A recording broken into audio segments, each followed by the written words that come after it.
বিশ্ব সম্পর্কে তো খবর রাখেন না। বিশ্ব অর্থনীতি, রাজনীতি, সমাজনীতি, পররাষ্ট্রনীতি এগুলো সম্পর্কে খবর যারা রাখে তারা বুঝতে পারবে যে আগামী দিনগুলো এই পৃথিবীর জন্য খুব ভয়ঙ্কর হবে। এই যে এখন সুযোগ পাচ্ছেন, কাজে লাগান। সুযোগ পাচ্ছেন দিনের কথা শোনার, জানার, আমল করার, কাজে লাগান। কে জানে সামনের বছর এই সুযোগ নাও পেতে পারেন। কেউ গ্যারান্টি দিতে পারবে?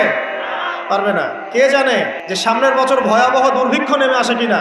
2026 সাল পর্যন্ত একটা রেড লাইন চলছে সারা বিশ্বে। IMF থেকে শুরু করে ওয়ার্ল্ড ব্যাংকের বড় নেতা এবং ইউনাইটেড নেশনসের বড় নেতারা বলছে যে আগামী 2023 থেকে 26 পর্যন্ত সারা বিশ্বে একটা ভয়াবহ খাদ্য সংকট দেখা দিতে পারে। এটা অনেক আগেই নবী সাল্লাল্লাহু আলাইহি ওয়াসাল্লামের হাদিস থেকে প্রমাণ হয়। তো ওদের এই ভবিষ্যৎবাণীর পিছনেও কিন্তু তাদেরই ভূমিকা আছে। সারা বিশ্বে এই খাদ্য সংকটের পিছনে ওদেরই ভূমিকা সবচেয়ে বেশি। তারা পরিকল্পিতভাবে এই মানব জাতিকে ধ্বংসের দিকে ঠেলে দিচ্ছে। সামনে অপেক্ষা করছে নিউক্লিয়ার যুদ্ধ, পারমাণবিক যুদ্ধ। একটা সামান্য ছোট যুদ্ধ ইউক্রেন রাশিয়া, এই যুদ্ধের ফলে গ্যাসের দাম বেড়ে যায়, তেলের দাম বেড়ে যায়, সাপ্লাই, আমদানি রপ্তানি বন্ধ হয়ে যায়। আর যদি এই যুদ্ধ বিভিন্ন দেশের মধ্যে ছড়িয়ে পড়ে, কি হবে পৃথিবীর অবস্থা চিন্তা করেছেন? আমাদের মতো স্বল্পোন্নত দেশ, উন্নয়নশীল দেশগুলোর কি হবে চিন্তা করেছেন? এই যে সুযোগটা পাচ্ছি আমরা, আজকে বেঁচে আছেন, দিনের কথা শুনতে পারছেন, একটু কষ্ট স্বীকার করে শোনেন। আগামী দিনের কি ভরসা, নাও তো পেতে পারেন, হতে পারে না? তবে একটা বিষয় আপনাদেরকে আশ্বস্ত করতে চাই, দুনিয়ার অবস্থা যতই খারাপ হোক না কেন, চতুর্মুখে যত ফিতনায় আসুক না কেন, এই সমস্ত ফিতনা এবং এই দুর্যোগের ঘন ঘটার পরে ইনশাআল্লাহ তাআলা অচিরেই সারা বিশ্বে ইসলামের সূর্য উঠবে ইনশাআল্লাহ। বিশ্বাস করছেন না? আল্লাহ রাব্বুল আলামিনের ওয়াদা এটা, এবং নবী সাল্লাল্লাহু আলাইহি ওয়াসাল্লামের পবিত্র জবানের ভবিষ্যৎবাণী এটা, যে এই সভ্যতা শুরু হয়েছিল নবী দ্বারা, শেষও হবে একজন নবীর হাতে, তার নাম ঈসা ইবনে মারিয়াম, ঈসা আলাইহিস সালাম। এবং পৃথিবী ধ্বংস হবে না ইনশাআল্লাহ তাআলা যতক্ষণ পর্যন্ত না মুসলিমরা, তার আগ পর্যন্ত কিয়ামত হবে না ইনশাআল্লাহ। অতএব সামনের সময়গুলো যত কঠিন হোক, তারপরে একটা সূর্যোদয় আপনারা দেখবেন ইনশাআল্লাহ তাআলা। আমরা দোয়া করি আল্লাহ পাক সেদিন পর্যন্ত আমাদেরকে জীবিত রাখুন, আমিন। প্রিয় ভাইরা, একটা গুরুত্বপূর্ণ বিষয় নিয়ে কথা বলতে চাই। সেটা হলো, আমরা ইমানের কথা শুনেছি, ইমানের অনেক বয়ান শুনেছি, আকীদার বয়ান শুনেছি, আমরা শিরকের বয়ান শুনেছি, বেদাতের বয়ান শুনেছি, হারাম হালালের বয়ান শুনেছি, আখিরুজ্জামান বয়ান শুনেছি, আলহামদুলিল্লাহ। কিন্তু একটা বিষয় আমাদের মধ্যে খুব সমস্যা দেখা যাচ্ছে, সেটা হলো ইস্তেকামা, মানে ইসলামের উপরে, ইমানের উপরে, আমলের উপরে সুদৃঢ় থাকা কষ্টকর হচ্ছে না? আমরা হয়তো নামাজ পড়ছি, আবার পা পিছলে পড়ে যাচ্ছি। আমরা হয়তো আল্লাহর রাস্তায় সময় দিচ্ছি, দিনের কাজ করছি, আবার হঠাৎ পাপ করে ফেলছি। আমরা 2 দিন, 3 দিন, 4 মাস, 1 মাস খুব ভালো দিনের কাজ করছি, হঠাৎ করে আবার পা পিছলে পড়ে যাচ্ছি, স্লো হয়ে যাচ্ছে। এই যে দৃঢ়তার অভাব, ইমান, আকীদা, আমলের উপর ইস্তেকামা বা দৃঢ়তার যে অভাব, এই বিষয়টা নিয়ে আজকে ইনশাআল্লাহ তাআলা খুব সংক্ষিপ্ত পরিসরে কথা বলার চেষ্টা করবো ইনশাআল্লাহ। ওমা তাওফীকি ইল্লা বিল্লাহ, আলাইহি তাওয়াক্কালতু ওয়া ইলাইহি উনীব। একবার দোয়া পড়ি আমরা, রব্বি ইশরাহ লি সাদরি ওয়া ইয়াসসির লি আমরি ওয়াহলুল উকদাতাম মিন লিসানি ইয়াফকাহু কওলি আল্লাহুম্মা ফাক্কিহনা ফিদ-দীন ওয়া আল্লিমনা তা'ওয়িল। আল্লাহ রাব্বুল আলামিন সর্বপ্রথম আদম আলাইহিস সালামকে সৃষ্টি করেছেন। কি হিসেবে সৃষ্টি করেছেন? আল্লাহ পাক বলছেন, ওয়া ইয কুলনা লিল মালাইকাতি ইসজুদু লি আদম, যখন আমি ফেরেশতাদেরকে বললাম যে তোমরা আদমকে সিজদা করো, ফাসাজাদু, সবাই আদমকে সিজদা করলো, ইল্লা ইবলিস, ইবলিস সিজদা করলো না। আবা ওয়াস্তাকবার, ইবলিস অহংকার করলো, উদ্ধত হলো। আবা ওয়াস্তাকবার, ইবলিস অহংকার করলো, উদ্ধত হলো, এবং সে কাফেরদের অন্তর্ভুক্ত হয়ে গেল। আপনাকে প্রশ্ন করছি যে আদম আলাইহিস সালামকে আল্লাহ পাক যে সিজদা করালেন ফেরেশতাদেরকে দিয়ে, কিসের কারণে? শারীরিক শক্তির কারণে না অন্য কোনো কারণে? বলেন। জ্ঞানের কারণে। মাশাআল্লাহ, আল্লাহ পাক আদম আলাইহিস সালামকে সমস্ত জ্ঞান শিক্ষা দিয়েছেন। ওয়া আল্লামা আদামাল আসমাআ কুল্লাহা, আল্লাহ পাক আদম আলাইহিস সালামকে সমস্ত নাম শিক্ষা দিয়েছেন। মহাবিশ্বের যত জ্ঞান আছে, যে জ্ঞানগুলো আল্লাহ পাক শিক্ষা দিতে চান, এই জ্ঞানগুলো আল্লাহ পাক শিক্ষা দিয়েছেন কাকে? আদম আলাইহিস সালামকে, যে জ্ঞান ফেরেশতাদেরও ছিল না। এই জ্ঞানের শ্রেষ্ঠত্বের কারণে আল্লাহ রাব্বুল আলামিন আদম আলাইহিস সালামকে সিজদা করিয়েছেন, ফেরেশতাদেরকে দিয়ে। আমার কথা কি বুঝতে পারছেন? তাহলে আদম সন্তান হিসেবে আমাদের প্রথম কর্তব্য কি? জ্ঞান অর্জন করা। আদম সন্তান হিসেবে আমাদের প্রথম কর্তব্য কি? জ্ঞান অর্জন করা। এই কারণেই নবী সাল্লাল্লাহু আলাইহি ওয়াসাল্লামের উপরে প্রথম যে ওহীটা এসেছে এটা ছিল জ্ঞান কেন্দ্রিক। ইকরা বিসমি রাব্বিকাল্লাযী খালাক, পড়ুন আপনি সেই মহান রবের নামে যিনি আপনাকে সৃষ্টি করেছেন। তো এখান থেকে আমরা বুঝতে পারছি যে আদম সন্তান আমরা যারা আছি, বিশেষ করে উম্মতে মুহাম্মাদি আমরা যারা বেঁচে আছি, আমাদের প্রথম দায়িত্ব হচ্ছে কি? জ্ঞান অর্জন করা। এই জ্ঞান অর্জন করলে পরে আপনি ইস্তেকামা পাবেন বা আল্লাহর রাস্তায় ঈমানের উপরে দৃঢ় থাকার তৌফিক পাবেন ইনশাআল্লাহ। বলেন সুবহানাল্লাহ। জ্ঞান অর্জন করলে পরে আপনি আল্লাহর রাস্তায় ইস্তেকামা পাবেন, সুদৃঢ় থাকার শক্তি পাবেন ইনশাআল্লাহ। সাউন্ডটা ডিস্টার্ব করছে। এরপরে দেখুন, আল্লাহ পাক আদম আলাইহিস সালামকে যে জ্ঞান শিক্ষা দিয়েছেন, কি উদ্দেশ্য ছিল, কি কারণে আল্লাহ পাক আদম আলাইহিস সালামকে পৃথিবীতে পাঠিয়েছেন? ভালো প্রশ্ন না? আচ্ছা, আল্লাহ পাক বলছেন ওয়াইজ ক্বালা রাব্বুকা লিল মালায়েকা ইন্নী জাইলুন ফিল আরদি খলিফা। স্মরণ করো নবী মুহাম্মদ সাল্লাল্লাহু আলাইহি ওয়াসাল্লাম সেই সময়ের কথা যখন আল্লাহ পাক ফেরেশতাদেরকে ডাকলেন, ডেকে বললেন যে আমি পৃথিবীতে আমার খলিফা পাঠাতে চাই। কি পাঠাতে চাই? খলিফা। এখন ভালো প্রশ্ন একটা, যে খলিফা কাকে বলে? আল্লাহ পাক আদম আলাইহিস সালামকে পৃথিবীতে পাঠিয়েছেন আল্লাহর খলিফা করে। আল্লাহ কি করে? খলিফা করে। আল্লাহ সুবহানাহু ওয়া তাআলা আদম আলাইহিস সালামকে পৃথিবীতে কি হিসেবে পাঠিয়েছেন ভাই? খলিফা হিসেবে। আমরা বলছিলাম যে খলিফা কাকে বলে? খলিফা কাকে বলে এটা আমাদের প্রশ্ন ছিল আপনাদের উদ্দেশ্যে। আপনারাই বলেন, আল্লাহর খলিফা কাকে বলে? আল্লাহর প্রতিনিধি। মাশাআল্লাহ। পৃথিবীতে যে ব্যক্তি আল্লাহ পাকের বিধিবিধানগুলো মেনে চলে সে আল্লাহর খলিফা কিনা? আর দুনিয়াতে যে ব্যক্তি আল্লাহর বিধিবিধান মেনে চলে না সে কি আল্লাহর খলিফা? সে কার খলিফা? শয়তানের খলিফা। বুঝতে পারছেন? খলিফার একটা সংজ্ঞা আল্লাহ পাক দিয়েছেন সূরা সদের মধ্যে। কোন সূরায়? সূরা সদ। আল্লাহ পাক বলছেন, একটা কথা বলে রাখি যে আল্লাহ পাক আদম আলাইহিস সালাম ছাড়াও আরো একজন নবীকে কিন্তু খলিফা বলেছেন। সেই নবীর নাম কি? দাউদ আলাইহিস সালাম। মাশাআল্লাহ। আল্লাহ পাক দাউদ আলাইহিস সালাম সম্পর্কে বলছেন, ইয়া দাউদ, হে দাউদ, ইন্না জাআলনাকা খলিফাতান ফিল আরদ, নিশ্চয়ই আমি তোমাকে পৃথিবীতে আমার খলিফা করেছি। কাকে করেছেন? দাউদ আলাইহিস সালামকে। আপনার কাজ কি? ফাহকুম বাইনান নাসি বিল হক, দাউদ তোমার কাজ হচ্ছে মানুষের মাঝে হকের মানদণ্ডে বিচার ফয়সালা করবে। মানুষের মাঝে হকের মানদণ্ডে বিচার ফয়সালা করবে। ফাহকুম বাইনান নাসি বিল হক ওয়ালা তাত্তাবিউল হাওয়া, এবং তোমার মন গড়া প্রবৃত্তির অনুসরণ করবে না। ঠিক আছে? ইন্নাল্লাযীনা ইউদিল্লুনা আন সাবিলিল্লাহ লাহুম আযাবুন শাদীদ বিমা নাসু ইয়াউমাল হিসাব। আল্লাহ পাক বলছেন, হে দাউদ, আমি তোমাকে পৃথিবীতে আমার খলিফা করেছি, তোমার কাজ হচ্ছে মানুষের মাঝে হকের মানদণ্ডে বিচার ফয়সালা করা এবং প্রবৃত্তির অনুসরণ তুমি করো না। নিশ্চয়ই যারা প্রবৃত্তির অনুসরণ করেছে তারা আল্লাহ পাকের সরল পথ থেকে বিচ্যুত হয়ে গেছে। আর যারা আল্লাহ পাকের সরল পথ থেকে বিচ্যুত হয়ে যাবে তাদের জন্য কিয়ামতের মাঠে যন্ত্রণাদায়ক শাস্তি অপেক্ষা করছে। ঠিক আছে? এখন এখানে দেখেন, আল্লাহ পাক দাউদ আলাইহিস সালামকেও খলিফা বলেছেন এবং আদম আলাইহিস সালামকেও খলিফা বলেছেন। তো এই দুইজনের দায়িত্ব কি? পৃথিবীতে এসে আল্লাহ পাকের বিধিবিধান মেনে চলা এবং মানুষের মাঝে আল্লাহর বিধান অনুযায়ী ফয়সালা করা। এই হলো খলিফার কাজ। যদি এখন পৃথিবীতে এসে আমরা আল্লাহর বিধানের পরোয়া না করি এবং আল্লাহর বিধান দ্বারা আমরা মানুষের মাঝে বিচার ফয়সালা না করি, আমরা আর আল্লাহর খলিফা থাকছি না। কথা ঠিক আছে? এখন আদম আলাইহিস সালামকে পরীক্ষা করা হলো, তাকে জ্ঞান শিক্ষা দেওয়া হলো, তার বুকের বাপ পাঁজরের হাট থেকে তার স্ত্রীকে সৃষ্টি করা হয়েছে, জান্নাতে রাখা হয়েছে। জান্নাতে রেখে দেওয়ার পরে আল্লাহ পাক ফেরেশতাদেরকে দিয়ে আগে সেজদাও করিয়েছেন। একজন সেজদা করে নাই, তার নাম কি?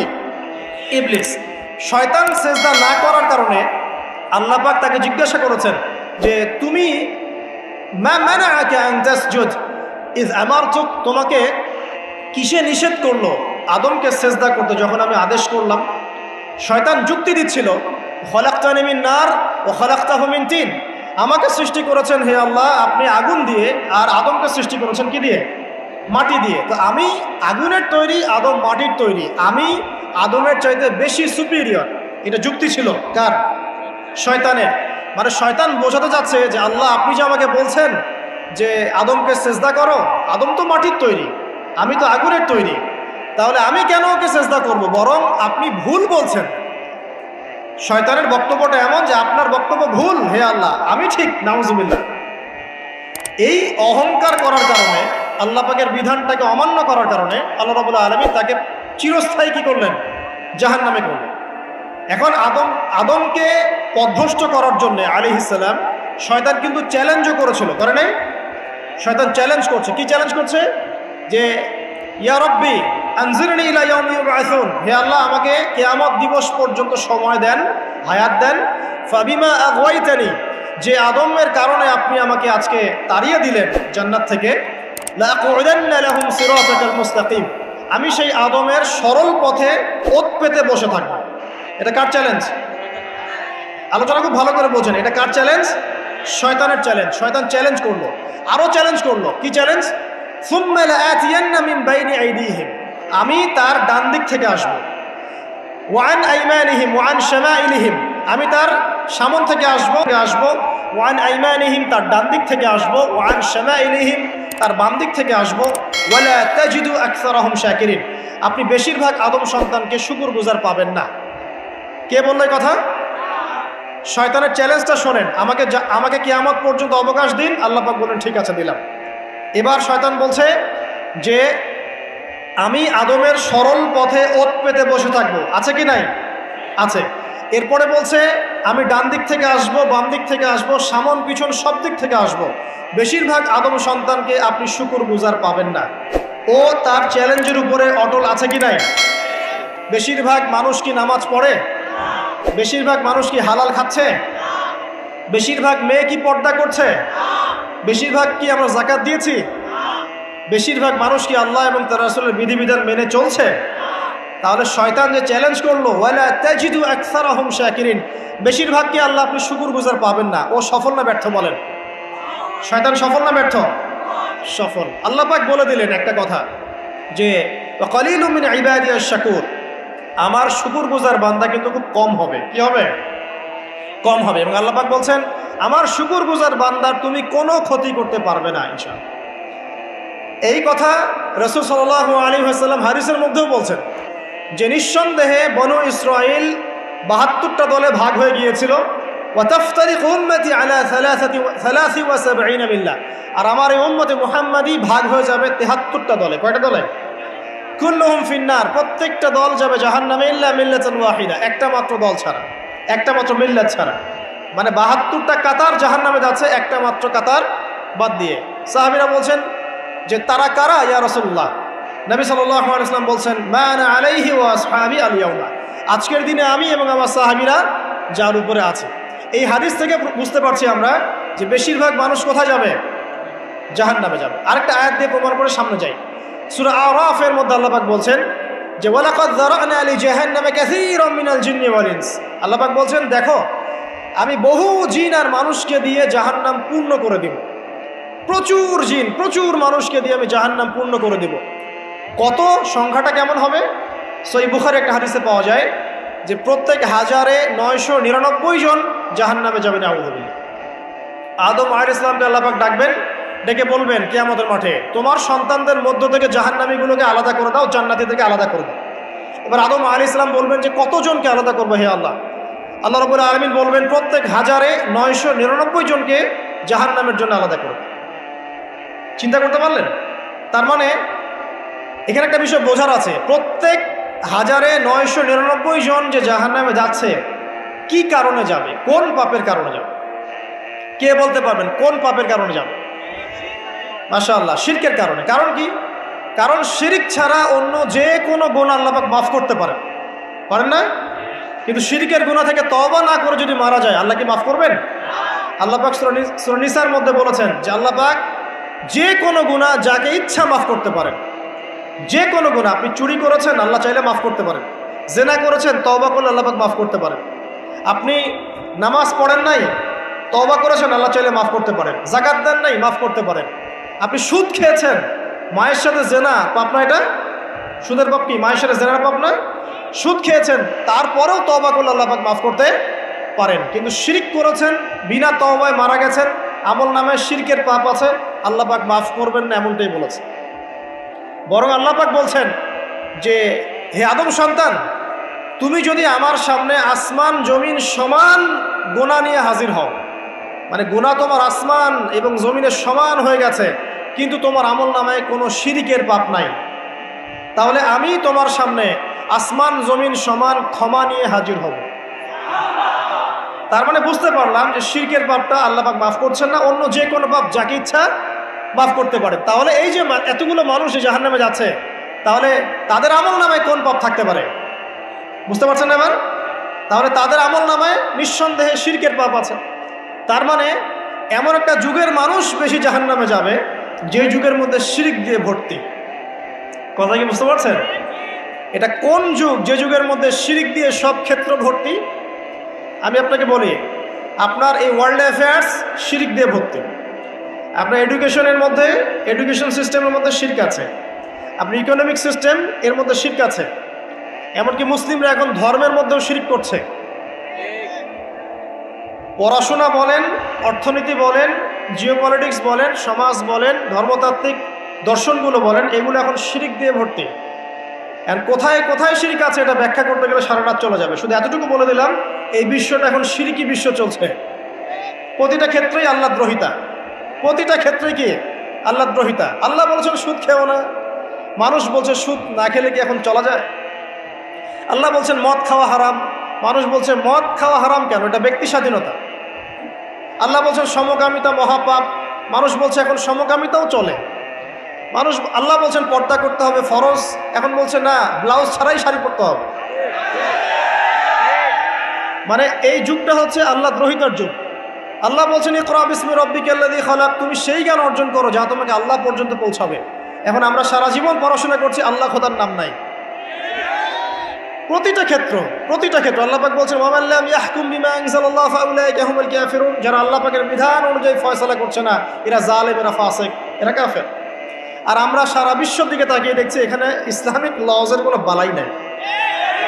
তো প্রতিটা ডিপার্টমেন্ট শিরক। আপনাকে বোঝাই 999 জন মানুষ যে জাহান্নামে যাবে, আমল নামে একটা কমন পাপ থাকবে, সেটা কি? শিরক। আর এই শিরকটা মারাত্মক আকার ধারণ করবে যখন দাজ্জাল আত্মপ্রকাশ করবে। কারণ এই সময় বেশিরভাগ মানুষ তাকে আল্লাহ বলে মেনে নিবে, বেশিরভাগ মানুষ তাকে আল্লাহ বলে মেনে নিবে, নাউজুবিল্লাহ। অল্প কিছু মানুষ হয়তো থাকবে যারা তাকে চিনতে পারবে যে না, সে সত্যিকারের আল্লাহ নয়, সে মাসীহুদ দাজ্জাল। তো আপনাকে যুগ এবং জিজ্ঞাসা সম্পর্কে সচেতন থাকতে হবে। যে কথাটা বলতে গিয়ে এদিকে আসলাম, যে আল্লাহ রাব্বুল আলামিন জ্ঞানের মাধ্যমে আমাদের পিতাকে সম্মানিত করেছেন এবং নবী সাল্লাল্লাহু আলাইহি ওয়াসাল্লামের প্রতিও কিন্তু প্রথম জ্ঞানের ওহী করা হয়েছে। উম্মতে মুহাম্মাদি হিসেবে আমাদের করণীয় হচ্ছে প্রথমে জ্ঞান অর্জন করা। কারণ আমরা এই পৃথিবীতে সাধারণ কোনো সৃষ্টি নই, আমরা আল্লাহ পাকের খলিফা। আমরা আল্লাহর কি খলিফা। আমাদের উপর দায়িত্ব হচ্ছে আমরা আল্লাহর বিধিবিধান মেনে চলবো, অন্যকেও সেই পথে আহ্বান করবো ইনশাআল্লাহ। এটা হচ্ছে আমাদের অ্যাজ এ খলিফা আমাদের ফাংশন। আমাদেরকে আল্লাহ পাক যেখানে দায়িত্ব দিবেন সেখানেই আমরা আল্লাহ পাকের বিধানের পরোয়া করব। আল্লাহ পাকের বিধানকে পাশ কাটিয়ে চলে যাব না ইনশাআল্লাহ। এখন এটা বলা যতটা সহজ, করা কিন্তু খুব কঠিন, তাই না? এটা বলা সহজ, কিন্তু করা কিন্তু এতটা সহজ নয়। কিভাবে সহজ নয়? আপনি মুসলিমদের মধ্যে দেখবেন আমরা সবাই এক আল্লাহর বান্দা, একজন নবীর উম্মত, একটা কেবলা, একটা কিতাব। তারপরে দেখবেন আমরা শততা বিভক্ত না, এখন বিভিন্ন দল উপদল মতবাদে বিভক্ত না। উচিত ছিল আমরা ঐক্যবদ্ধ থাকবো, কিন্তু আমরা বিভক্ত। তো বলা সহজ ঐক্যের কথা, করাটা কঠিন না? কঠিন। মুসলিমদের কথা হচ্ছে যে মুসলিমরা পড়াশোনা করবে, দিনের এলেম কালাম শিখবে, শিখে মানুষকে শেখাবে এবং সমসাময়িক উপকারী জ্ঞানগুলোও শিখবে। জেনারেল এবং ইসলামিক উভয় দিকেই মুসলিমরা কি হবে? পারদর্শী হবে। কিন্তু বাস্তবটা কি? বাস্তবে কি আমরা দেখতে পাচ্ছি যে আমরা দুনিয়ার ফিকির যতটা বেশি করছি, দিনের জ্ঞানের ফিকির এতটা নাই। তো দেখেন, বলা সহজ, করা কিন্তু কঠিন। আমাদের উচিত ছিল যে আমরা হালাল খাবো, আমরা সুদ ঘুষ দুর্নীতির কাছে যাব না, এটা উচিত ছিল আমাদের। কিন্তু আমরা বাস্তবে কি দেখছি? ম্যাক্সিমাম মুসলিমই এখন সুদ খাচ্ছে না? ম্যাক্সিমাম মুসলিমই দেখা যায় ঘুষ ছাড়া জব হচ্ছে না, দুর্নীতি করতে হচ্ছে, অন্যের সম্পদ আত্মসাৎ করছি আমরা, এবং এগুলোকে আমরা ইসলামের অংশ বলে মনেও করছি না। মনের মধ্যে আল্লাহ পাকের ভয়ও কাজ করছে না, মনে হচ্ছে একবার হজ করে আসবো, সব গুনাহ মাফ হয়ে যাবে, তাই না? তো বলাটা কিন্তু সহজ, করাটা কি কঠিন। উচিত ছিল যে মুসলিম মহিলা যারা আছে সবাই পর্দা করবে, শালীনভাবে থাকবে। কিন্তু আপনি রাস্তাঘাটে চলাফেরা করলে দেখবেন সবাই যারা রাস্তায় ঘুরছে এরা মুসলিম পরিবারের মেয়ে, তারপরেও কাপড় চোপড়ে পর্দার কোনো বালাই নাই। নিসাউন কাসিয়াতুন আরিয়া, কাপড় পরেও নগ্ন হয়ে ঘুরছে না? আচ্ছা, এখন তো আবার অশ্লীলতাকে প্রমোট করা হচ্ছে, এখন আবার প্রমোট করা হচ্ছে যে এভাবেই নাকি হাজার বছর ধরে আমাদের মা বোনরা নাকি কাপড় পরেছে, নাউজুবিল্লাহ। তো দেখেন, বলাটা সহজ, করাটা কঠিন কেন? কারণ হচ্ছে ঈমান, আকীদা, সুন্নাহ, আমল এগুলোর উপরে চলাটা যতটা সহজ, দৃঢ় থাকাটা এতটা সহজ নয়। এটা হচ্ছে মূল কথা। আমরা ইস্তেকামার কথা বলছিলাম, দৃঢ় থাকাটা কিন্তু এতটা সহজ নয়। চলা যায়, আপনি ভালো কাজ করতে পারবেন, আপনি ভালো কাজ চাইলে করতে পারবেন, কিন্তু গুনাহ ছাড়াটা কিন্তু এত সহজ নয়।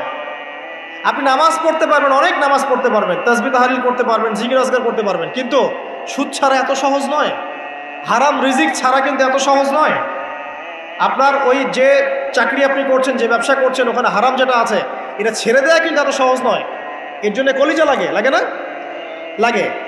আপনি হজ ওমরা করতে পারেন বছর বছর, কিন্তু প্রত্যেক বছর যাকাত বের করে দেওয়াটা এত সহজ নয়। মূল কথা হচ্ছে নেক কাজ করাটা যতটা সহজ, গুনাহ ছেড়ে দেওয়া কিন্তু এতটা সহজ নয়। ইস্তেকামা জরুরি। ইস্তেকামা মানে কি? দৃঢ়তা বা অবিচলতা। এখন আমরা আলোচনা করব আজকে ইনশাআল্লাহ অল্প সময়ে, যে কয়েকটা টিপস আমি বলবো যে কাজগুলো আমাদেরকে ইনশাআল্লাহ তাআলা আল্লাহর দ্বীনের উপরে অবিচলতা সৃষ্টি করবে ইনশাআল্লাহ। এবং কিছু কিছু কাজ আমাদেরকে বর্জন করতে হবে, যেগুলো বর্জন করলে আমরা ইস্তেকামা পাবো ইনশাআল্লাহ। তার আগে একটা আয়াত তেলাওয়াত করে দেই, আপনাদের বুঝতে সুবিধা হবে। আল্লাহ রাব্বুল আলামিন সূরা হামিম সাজদার মধ্যে বলেছেন, আউযু বিল্লাহি মিনাশ শাইতানির রাজিম, আল্লাহ পাক বলছেন, ইন্নাল্লাযীনা ক্বালু রাব্বুনাল্লাহ, নিশ্চয়ই যারা বলে, যে মুসলিম মুমিনরা বলে যে আমাদের রব আল্লাহ, রব্বুনাল্লাহ, আমাদের রব কে? আল্লাহ। সুম্মা ইসতাকামু, এরপর এই কথার উপরে অবিচল থাকে, যে ইস্তেকামা, আমাদের রব আল্লাহ, এটা বলার পরে আল্লাহ পাকের বিধানের উপরে অবিচল থাকে। সুম্মা ইসতাকামু, তাদের কি হবে? তাতানাজ্জালু আলাইহিমুল মালায়েকা, তাদের উপরে আল্লাহর রহমতের ফেরেশতারা নেমে আসবেন ইনশাআল্লাহ।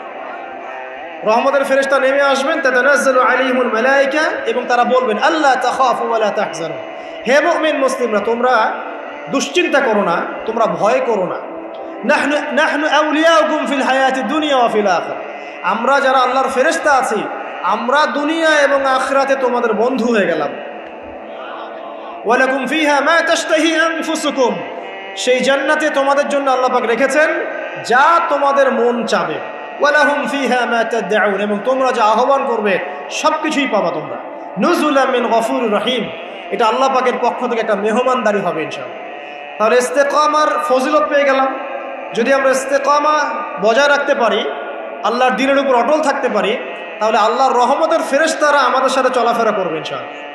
দুনিয়াতেও তারা আমাদের সাথী হবে, মৃত্যুর পর পরকালেও সাথী হবে ইনশাআল্লাহ। আল্লাহ পাক আমাদেরকে জান্নাত দিবেন, যেই জান্নাতে আপনি যা ইচ্ছা তাই পাবেন ইনশাআল্লাহ আযজা ওয়া জাল।